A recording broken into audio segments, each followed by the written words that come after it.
¿Qué harías si te dijera que ese momento que más temes en tu vida, ese que evitas nombrar en voz alta, es exactamente el que te está construyendo? Cierra los ojos un instante. Piensa en el peor dolor que has sentido. Ese nudo en el pecho a las 3 de la mañana. Esa noticia que te partió en dos. Ese silencio después de una pérdida que no tenía explicación. Ahora pregúntate algo incómodo: ¿quién serías hoy sin ese dolor? La mayoría de las personas pasa la vida entera huyendo del sufrimiento como si fuera un enemigo a derrotar.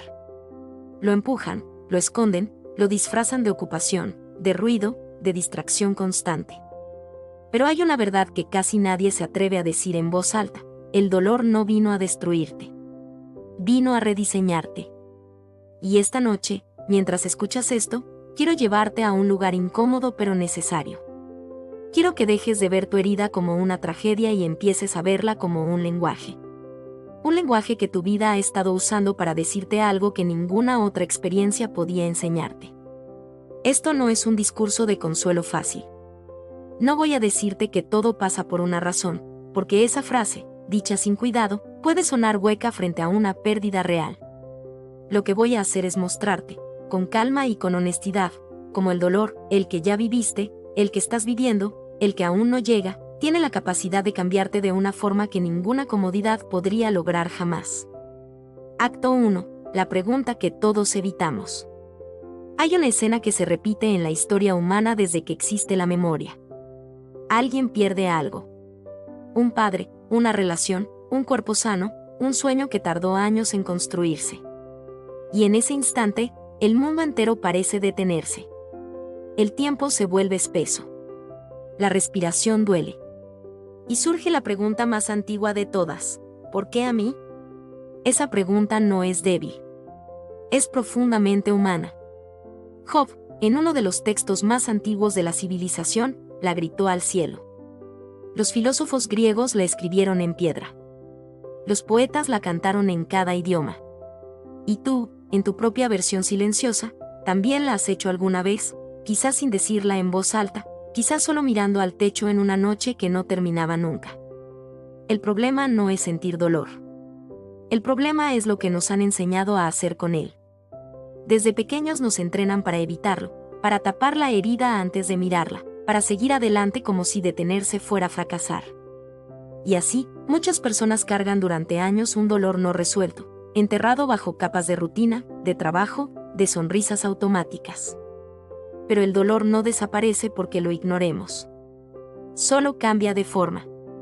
Se transforma en ansiedad, en cansancio sin causa aparente, en una tristeza que aparece sin avisar en los momentos más inesperados. Aquí está la primera verdad incómoda que quiero dejarte: el dolor que no se mira, se repite. No porque el universo sea cruel, sino porque la mente humana insiste en resolver lo que quedó sin terminar. Como una habitación con la luz apagada donde seguimos tropezando con los mismos muebles. Hasta que un día decidimos encender la luz. Acto 2. El descenso necesario. Carl Jung, uno de los psicólogos más influyentes del siglo XX, hablaba de algo que llamó la sombra. Esa parte de nosotros que preferimos no mirar, donde guardamos el miedo, la vergüenza, el dolor no procesado. Jung decía que uno no se ilumina imaginando figuras de luz, sino haciendo consciente la oscuridad. Es una idea que suena dura al principio, pero que esconde una compasión enorme. Porque nos dice que no hay atajos. Que la única forma de sanar es atravesar, no rodear. Piensa en cómo la naturaleza misma trabaja con el dolor. Un hueso roto, cuando sana, se vuelve más fuerte exactamente en el punto de la fractura. Los médicos lo llaman remodelación ósea. El cuerpo, después de una ruptura, no vuelve simplemente a su estado anterior. Construye tejido nuevo, más denso, más resistente, justo ahí donde antes había fragilidad. La naturaleza no evita el quiebre. Lo usa como punto de partida para algo más fuerte. Lo mismo ocurre en la mente. La psicología moderna tiene un nombre para esto: crecimiento postraumático. No es lo mismo que resiliencia, que es simplemente resistir sin romperse. El crecimiento postraumático es algo más profundo. Es la transformación que ocurre después de la ruptura. Investigadores como Rachel Tedeschi y Lawrence Calhoun documentaron durante décadas cómo personas que atravesaron enfermedades graves, pérdidas devastadoras o accidentes que cambiaron su cuerpo para siempre, terminaron describiendo su vida después del dolor con palabras como más clara, más significativa, más auténtica. No porque el sufrimiento fuera bueno en sí mismo, sino porque los obligó a soltar lo que ya no importaba y a sostener con más fuerza lo que sí. Detente un segundo aquí. Porque esto no es una estadística fría. Es una posibilidad real para ti. Cuando algo se rompe en tu vida, no solo pierdes. También se abre un espacio. Un espacio que antes estaba ocupado por certezas que quizás nunca cuestionaste, por relaciones que sostenías por costumbre, por una versión de ti mismo que ya no encajaba con quien realmente eras. El dolor, con toda su crueldad aparente, hace algo que la comodidad jamás podría hacer. Te obliga a preguntarte qué es lo esencial. Los estoicos, esos filósofos de la antigua Roma y Grecia, entendieron esto con una claridad asombrosa. Epicteto, que había sido esclavo antes de convertirse en uno de los pensadores más respetados de su época, enseñaba que no son los hechos los que nos perturban, sino la interpretación que hacemos de ellos. No estaba diciendo que el dolor no existe. Estaba diciendo que dentro del dolor siempre queda un espacio de elección, como respondemos a lo que no podemos controlar. Y ese espacio, por pequeño que parezca en medio de la tormenta, es donde ocurre toda transformación real. Viktor Frankl, psiquiatra austríaco que sobrevivió a los campos de concentración nazis, llevó esta idea a un lugar que ninguna teoría abstracta podría alcanzar. Perdió a su familia, su libertad, su dignidad más básica. Y sin embargo, en medio del horror más absoluto, descubrió algo que después convirtió en la base de toda su obra. Al ser humano se le puede quitar todo, menos la libertad de elegir su actitud ante cualquier circunstancia. Frankl no estaba minimizando el sufrimiento. Estaba mostrando que incluso en el infierno más literal que la historia ha conocido, seguía existiendo un núcleo humano que el dolor no podía tocar. Y desde ese núcleo, escribió después uno de los libros que más ha ayudado a millones de personas a encontrarle sentido a su propio sufrimiento. Hay algo profundamente espiritual en esto también, más allá de cualquier religión específica. Las tradiciones budistas hablan del dolor como una puerta hacia la compasión. Porque solo quien ha sufrido de verdad puede reconocer el sufrimiento ajeno sin necesidad de explicaciones. Has visto esto en la vida real, seguramente. La persona más empática que conoces probablemente no llegó a hacerlo por leer libros de superación. Llegó a hacerlo porque un día tocó fondo, y desde ahí aprendió a mirar a los demás con otros ojos.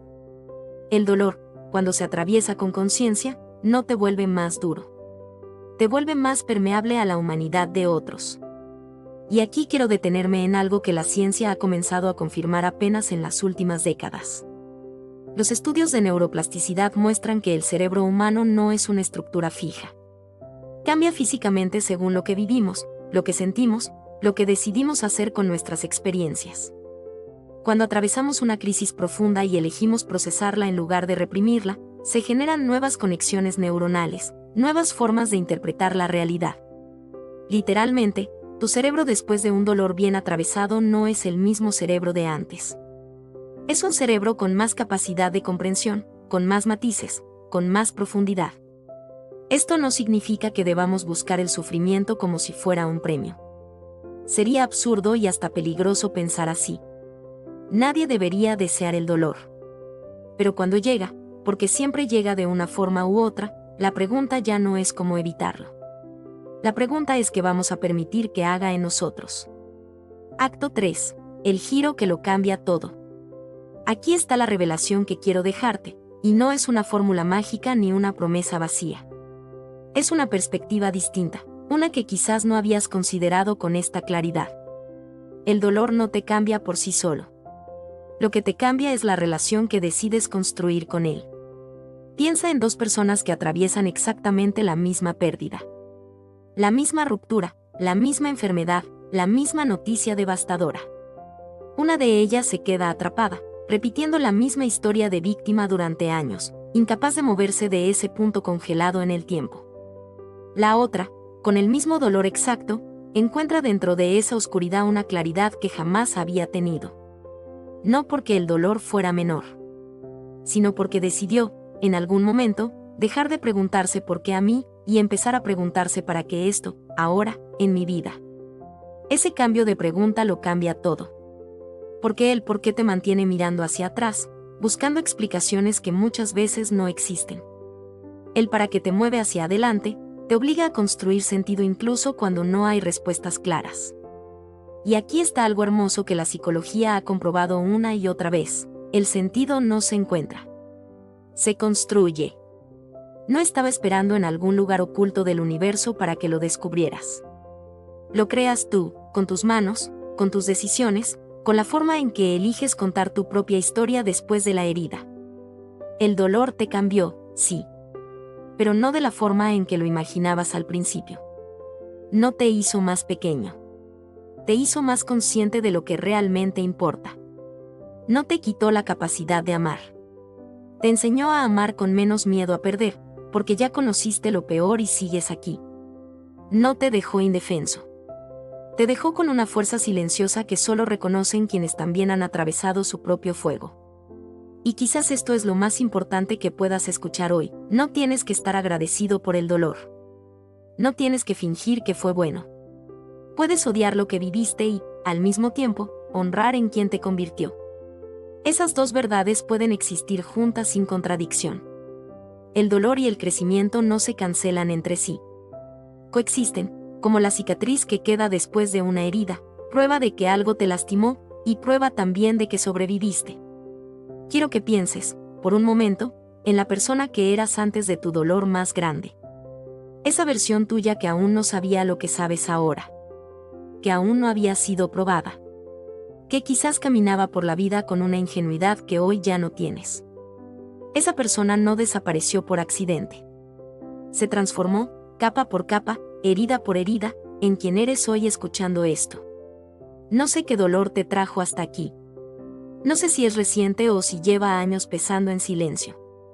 No sé si es una pérdida, una traición, una enfermedad, un fracaso que aún duele al recordarlo.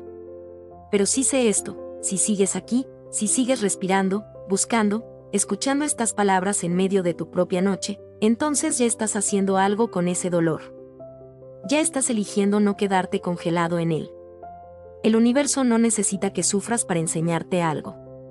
Pero cuando el sufrimiento llega, porque a veces llega sin pedir permiso, tienes ante ti una elección que nadie más puede hacer por ti. Puedes dejar que esa experiencia te encierre, o puedes dejar que te expanda. Puedes cargarla como una condena, o puedes llevarla como una prueba silenciosa de que atravesaste algo que muchos ni siquiera imaginan. El dolor me cambió. Y probablemente a ti también. Pero la pregunta que de verdad importa no es si te cambió. Es en quién te está convirtiendo, día tras día, decisión tras decisión, mientras sigues eligiendo levantarte. Así que la próxima vez que sientas ese peso en el pecho, esa herida que no termina de cerrar, no le preguntes por qué está ahí. Pregúntale qué vino a mostrarte. Y luego, con toda la fuerza que ya demostraste tener con solo seguir de pie, atrévete a construir, desde esa herida, la versión más honesta y más fuerte de quien puedes llegar a ser. Porque al final, no es el dolor el que define tu vida. Es lo que decides hacer con él, cada mañana que eliges volver a empezar.